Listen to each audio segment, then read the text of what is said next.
Good morning, student. So myself, Madhuri Moik, working as assistant professor in Electronics and Telecommunication Department, SIT COE. So now, in the last session, we have discussed the chapter number 2, that is MOSFET and its DC analysis. Okay. So in that, we have seen the MOSFET types, then D-MOSFET as well as the E-MOSFET. So that the E-MOSFET characteristics we have seen as well as the D-MOSFET we have seen. Then in the last session we have discussed that the non-ideal characteristics of the MOSFET. Okay, so that is temperature effect, breakdown effect, then finite output resistance, like that. So today we are going to see the next content from the chapter number 2, that is MOSFET and its DC analysis. So let us start with that. So in from the second chapter, again the content that remaining is MOSFET as a diode, active resistor, current sink and source, then current mirror, then voltage references, band gap references, CMOS inverter as amplifier, active load, current source and push-pull configurations. Then cascade amplifier, then books referred for this content, that is Philip E. Allen, Douglas R. Albert. So the book title is CMOS Analog Circuit Design. Then second book is Electronic Circuit Analysis and Design. Okay, that is Donald Newman. So these books are available in our library, so you can go with that and you can find out these same points. So before that, we are going to discuss here this point. So objective, so to develop an understanding of the sub-circuits used in a CMOS analog circuit design. Okay. Then what is the sub-circuit? A sub-circuit is a circuit primitive used in building other circuits. Okay. What is mean by sub-circuit? Is a circuit primitive used in building other circuits. So a sub-circuit cannot typically stand by itself but needs to be connected to other sub-circuits to implement a circuit function. Okay, so a sub-circuit cannot typically stand by itself but needs to be connected to other sub-circuits to implement a circuit function. So discrete amplifier versus monolithic amplifier, that is the example of the sub-circuit. Then let us see the hierarchy in analog circuits.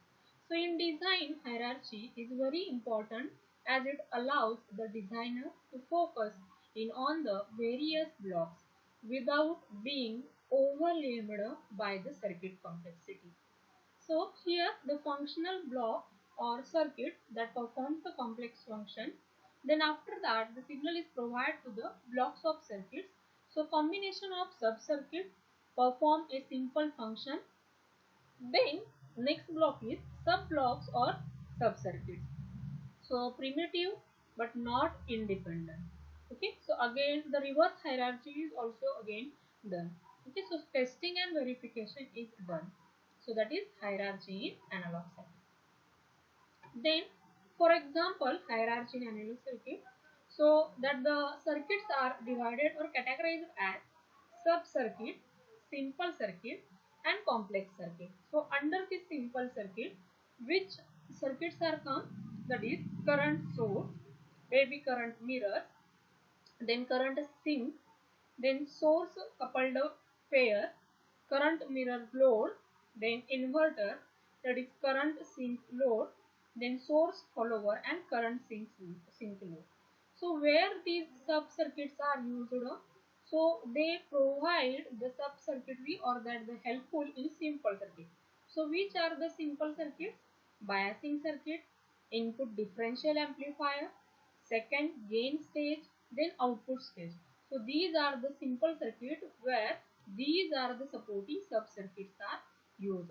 And which are the, we can say as a complex circuits, so that are nothing but the operational amplifier is nothing but the complex circuit. So if you see the hierarchy from top to bottom, then bottom is nothing but the sub circuits, and in today's session we are going to deal with this sub circuit. So which circuits are highlighted here in a gray color that are related to our second chapter and that are found in our syllabus.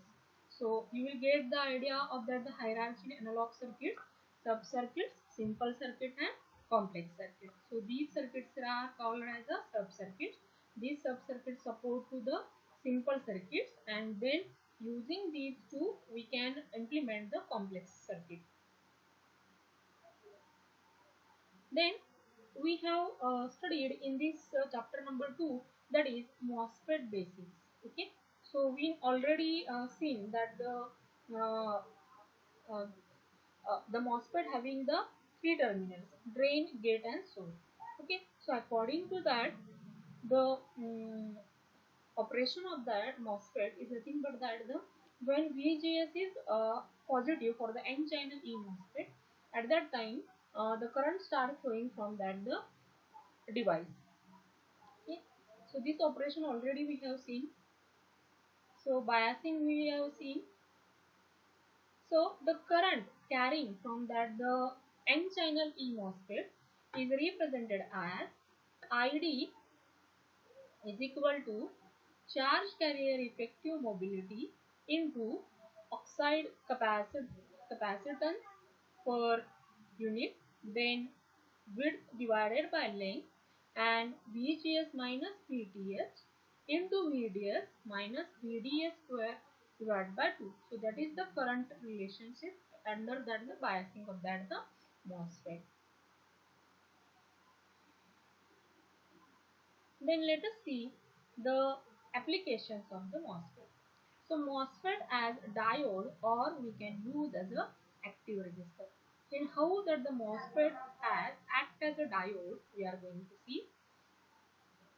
So see here, one circuitry is shown here, and according to that the current versus that the input voltage graph is plotted here. So what is indicating this circuitry? Here the gate is connected to the drain. So what will be the behavior of this circuit? So this circuit acts as a like a diode with characteristics similar to the PN junction diode. Okay. So when we can say it is as a MOSFET as a diode, whatever the similarities that due to the diode, that same characteristics if in a MOSFET in a MOSFET is there, then we can say MOSFET as a diode. So what is that the circuit arrangement for that the MOSFET as a diode? The gate is connected to the drain. At that time, the diode it will act like a diode with characteristics similar to the PN junction diode. So what is the characteristics of the PN junction diode? You know the PN junction diode, that is nothing but the P and N type material are adjoining together, and when we apply the forward biasing, the depletion layer vanishes and the current starts flowing from at the PN junction. So just like this graph, this is characteristics of the MOSFET as a diode, but it is similar to the PN junction diode. Okay. So here the use of MOS diode for biasing. So such a type of that the MOSFET diode is used for the biasing. So large signal characteristics, if they ignore the channel modulation, then current is equal to ID is equal to K is the constant width divided by 2 into length, VGS minus VT bracket square is equal to, if the signal is modified, then this all is beta divided by 2 VGS minus VT square, and V is equal to VGS is equal to VDS is equal to VT plus under root of 2 ID divided by beta. Okay, so MOSFET will act as a diode when we are connecting this gate to the drain terminal. So at that time, uh, it will act as a diode with characteristics similar to the PN junction diode. So see here, uh, like the PN junction diode, the current means when it is comes into the conduction level, means VGS is greater than the VTS. At that time, the current starts flowing from this device. So if you set the biasing current and voltage, then where that the point comes, from that you have to draw the line, then you will get the value of the point VD divided by R and that the VT. Then MOS diode as a resistor. Then just now we have seen that MOS as a diode. Then again we are going to see MOS diode as a resistor. So for AC and DC resistance is given by VDS divided by ID is equal to VT divided by IT, okay, plus under root of 2 by beta ID. So when we plot again that the same thing, or we can take the same graph here, so you will get the idea that where that the intersection of that the AC and DC resistance. So see here, from this origin we have plotted drawn one line, okay, so straight line, that is nothing but the DC resistance, and when from this side to this, that is AC resistance, okay. So small signal load for the AC resistance. So here again gate terminal is connected to this side. So the equivalent circuitry is drawn here. So AC resistance is calculated VDS divided by ID. So is equal to ID is this equation is represented by 1 upon Gm plus GDS is nearly equal to 1 upon Gm, that is transconductance.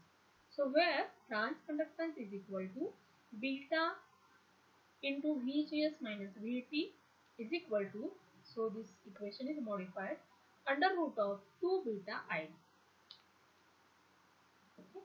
So MOS diode act as a resistor. So we can plot for the AC resistor as well as the DC resistor. So this same thing means use of MOSFET to implement a floating resistor. So let us see. So in many applications, it is useful to implement a resistance using a MOSFET. So how? First consider simple single MOSFET implementation. Okay. So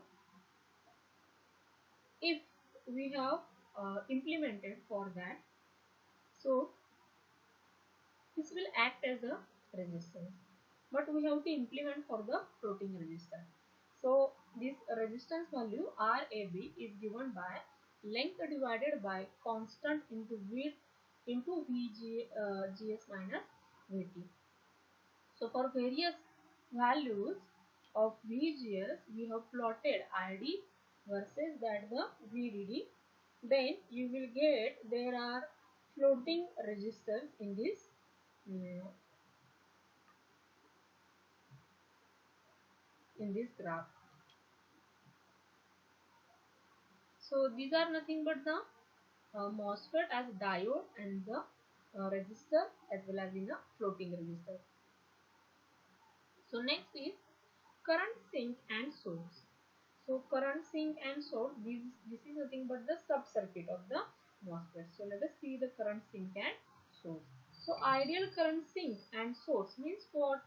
So what is an ideal current sink or source? So see this graph. So what it is indicating? It is nothing but the I versus V, that is the current versus voltage graph is there. So what it is indicating that here the current is fixed at the value of I naught. Okay. Then voltage can be changed any from any from negative infinity to positive infinity. Okay. So be careful when using the current sink or source to replace a MOSFET sink source in a simulation. So here some characterization of MOSFET sink and source. So a current sink or source is characterized by two quantities. So which are the two quantities? First is the Rout, that is output resistance.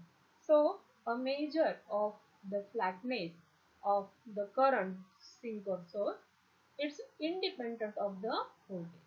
So if you see this equivalent circuit, but it is nothing but the here the biasing voltage is applied, and if we plotted that the graph ID versus VDS, when the VGS is somehow constant, at that time this slope indicating that the 1 upon r out. Okay.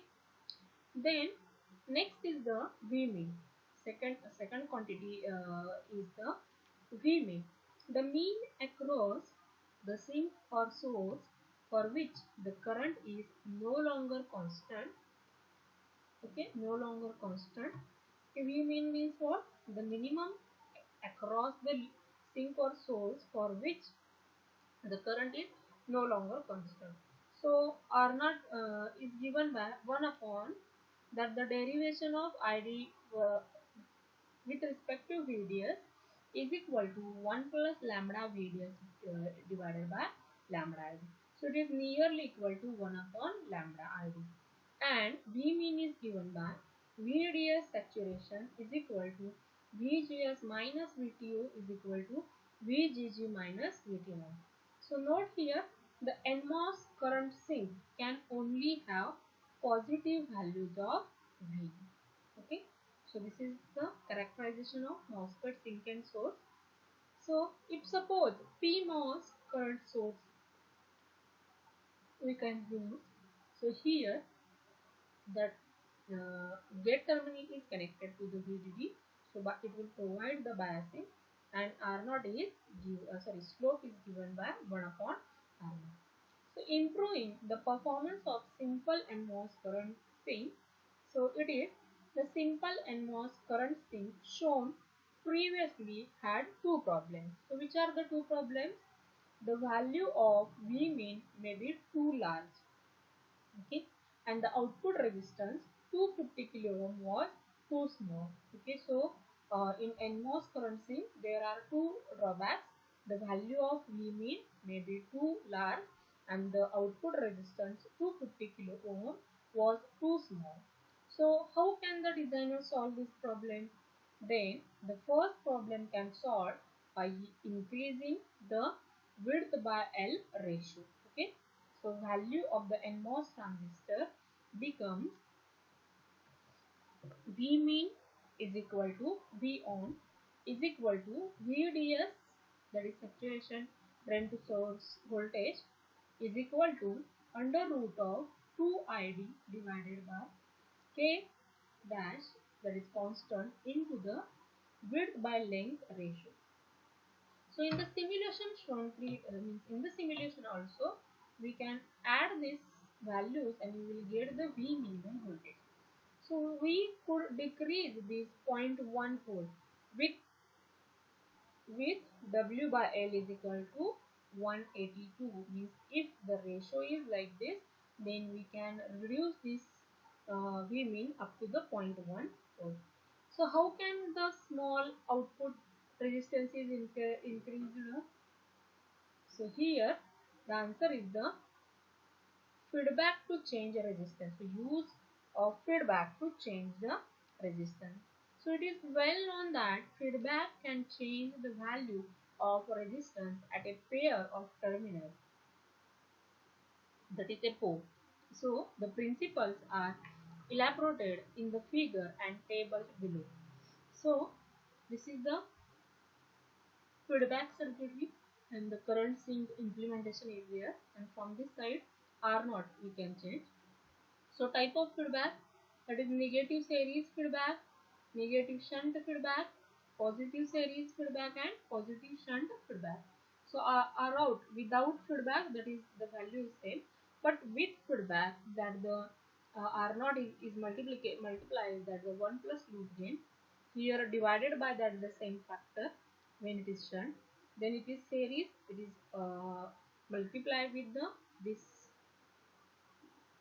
bracket, and also for the shunt it is divided by this. So obviously loop gain must be less than unity for positive feedback. So increasing the output resistance of a simple MOSFET current seen by this small signal model. Okay, so use of feedback to change resistance. If we are implemented, then resistance at pair of the terminals we can increase, okay, by different ways. So is it clear? We have seen MOSFET as a diode, then MOSFET diode as a resistor, and then the floating resistor, and then we have started with that the MOSFET as a current sink. But for this session we are going to stop here, and further we can again move to the next. The remaining part of the current sink we are going to see in a next session. Okay, thank you.